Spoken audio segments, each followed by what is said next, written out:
The heat of that summer afternoon made the air thick, almost tangible. Inside the family's beach house, laughter and conversation echoed through the space, mingling with the sound of waves crashing on the shore. Dinner had been served, and little by little the guests dispersed.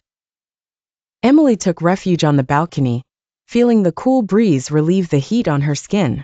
Her thoughts were restless, like the waves dancing before her eyes. She shouldn't be there alone. Not on that night. Not when she knew he would come looking for her. And as if the universe conspired against her, Daniel appeared. "I knew I'd find you here." His voice always disarmed her. Deep, husky, laden with intentions that were never spoken but always understood. She didn't respond immediately, keeping her eyes fixed on the sea. But she knew her silence was not a strong enough shield. Not against him. Daniel moved closer, leaning against the balcony railing beside her.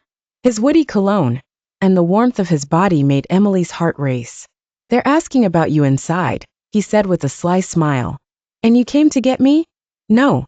I came to take advantage of us being alone." The direct answer made her stomach twist. Her body reacted before her mind could process the danger of the moment. It was always like that between them, a silent game, charged with desire, tension and guilt. Because Daniel was married to Emily's sister. They never planned for this. Never imagined that a gaze held for too long, during a family dinner, would evolve into something so dangerous. But all it took was a trip the previous year, when they stayed in the same house, for everything to spiral out of control. It was an accidental touch, a brush in the kitchen as he prepared coffee, the collision of their bodies, the intense exchange of glances, the silence heavy with tension. And then the first transgression, a stolen kiss in the middle of the night, when everyone else was asleep. From that moment on, Emily and Daniel were trapped in a labyrinth of desire and guilt, always on the edge of the abyss, yet unable to walk away. And now there they were, on that balcony once again, at the mercy of something they couldn't resist. "If someone sees us," Emily whispered, but the words died when Daniel took her hand, intertwining his fingers with hers. "They won't see," he assured her, pulling her into the darkness of the garden. The grass was still warm beneath her bare feet. Emily's heart pounded so hard she feared the sound would be loud enough to be heard inside the house. "This is crazy," she said, but her words were silenced by Daniel's lips pressing against hers.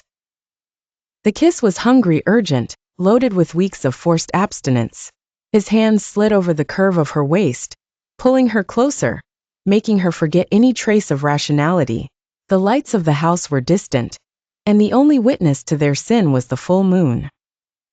Daniel pressed Emily against the trunk of a tree, their bodies glued together, their desires becoming uncontrollable.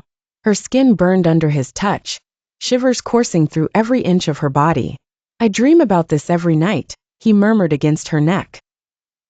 "And I try not to dream," she confessed, breathless. But it was a lie. She dreamed too. She dreamed and desired. And now there she was living that forbidden moment once again. Their clothes became an obstacle that was quickly solved with hurried hands. Their breathing mixed with the wind, their moans muffled by the fear of being discovered. Daniel explored every inch of Emily's body with an almost desperate intensity, as if that moment could be the last. Time stopped. Guilt evaporated. All that remained was pure pleasure.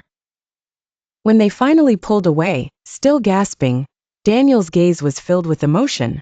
"I don't want this to end," he admitted. Emily felt her chest tighten. How could something end that should never have started?